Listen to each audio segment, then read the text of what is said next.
Alors, c'est là qu'il faut décider si l'éléphant convient ou pas pour ce qu'on veut faire. Eh bien, on va décider que oui, finalement, c'est pas mal. Et donc, il faut que la sélection soit améliorée. Et pour améliorer la sélection, on va entrer dans l'objet dynamique en double-cliquant sur lui. Voilà. Dans l'objet dynamique, vous trouvez l'éléphant avec son masque de fusion. Il faut travailler sur le masque de fusion. Donc je clique sur le masque de fusion, il est encadré. Et au pinceau, vous allez travailler le bord pour faire apparaître des choses. Alors, est-ce que vous en êtes arrivé là? Vous allez peut-être agrandir un peu quand même. Non, on va pas agrandir parce qu'il y a une marionnette, ça risque de faire foirer la marionnette. Par contre, je vais vous montrer quelque chose ici. Vous êtes en train de travailler sur le masque de fusion. Vous allez le désactiver avec la touche majuscule. Ensuite, dans la palette des couches, menu fenêtre couche, vous allez afficher le masque de fusion par transparence en cliquant sur sa case vide ici. Donc deux opérations. Désactiver le masque avec la touche majuscule et l'afficher avec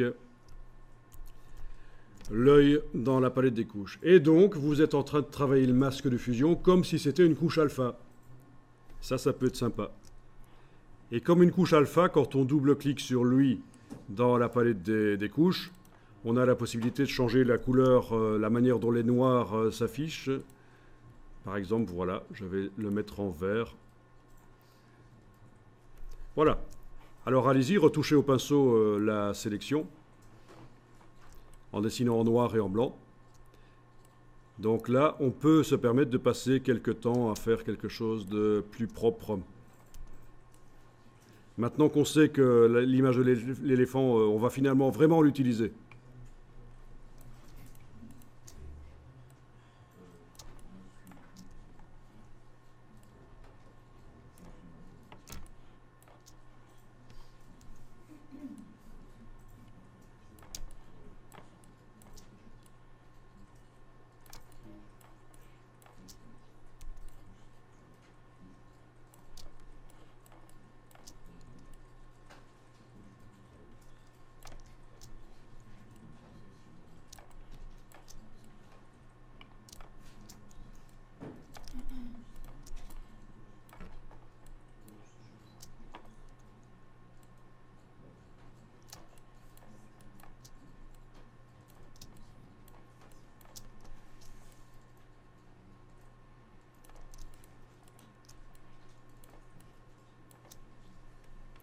Voilà.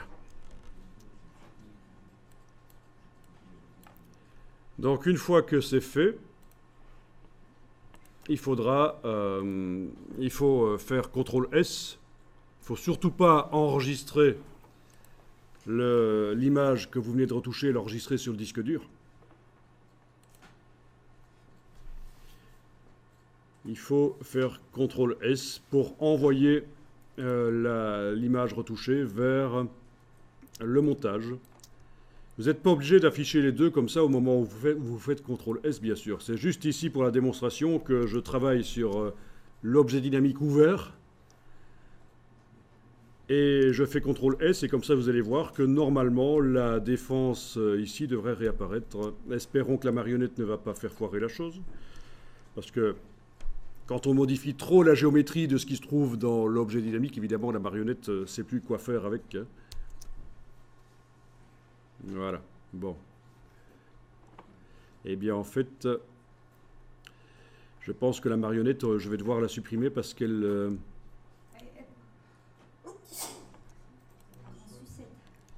Voilà.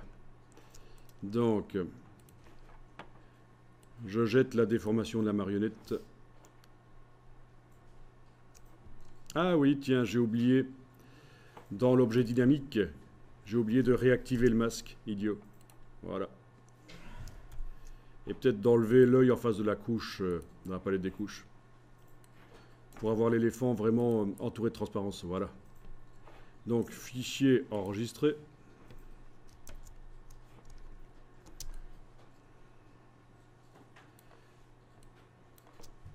Si ça tombe, c'est pour ça que la marionnette foirait. Oui, je vais revenir en arrière. Et désactiver, voilà, faire fichier enregistré. Non, la marionnette foire malgré tout. Je suis obligé de l'acheter et de le recommencer.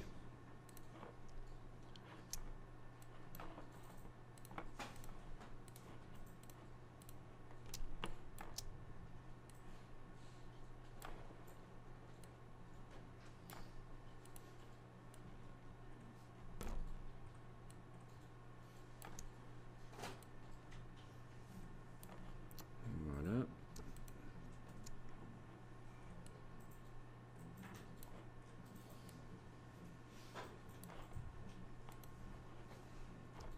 Voilà. En remettant la marionnette, tout apparaît correctement.